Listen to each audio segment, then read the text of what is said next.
तो जी हाँ, जो लोग यूपी बिहार में रहकर भी ये बात बोलते थे कि भोजपुरी इंडस्ट्री ग्रो नहीं कर रहा है, उसमें एक ही तरह का कंटेंट बनाया जाता है, देवर भौजाई और गुंडा मारेगा ऐसा वैसा, तो जी हाँ, वो आँख खोल के और कान खोल के बात सुने और देखें, क्योंकि इसमें पावर स्टार पवन सिंह ने ऐसा काम किया है जो कि बड़े बड़े बॉलीवुड मूवी में होता है। जी हाँ, ये पैन इंडिया फिल्म है। सबसे पहले आपको बता दें कि आखिर पैन इंडिया फिल्म होता क्या है। पैन इंडिया फिल्म का मतलब होता है कि उस फिल्म को 5-6 भाषाओं में रिलीज़ किया जाएगा, तमिल, तेलुगु, कन्नड़, मलयालम, भोजपुरी, हिंदी। जी हाँ, और इसमें पूरा इंडिया आ जाता है, पूरा इंडिया इस फिल्म को देखने वाला है।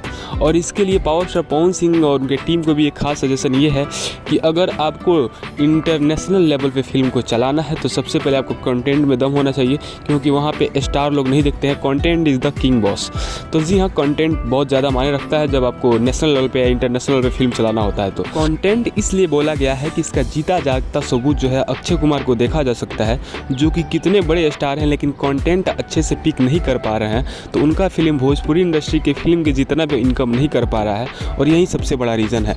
आज के ज़माने में लोग हीरो को या स्टार को नहीं देख रहे हैं, कंटेंट देखने के लिए जा रहे हैं। इसलिए भोजपुरी इंडस्ट्री को भी बड़ा कंटेंट बनाना होगा, और ये अगर फिल्म पैन इंडिया फिल्म है तो इसका कंटेंट भी काफ़ी मजबूत होगा ही होगा।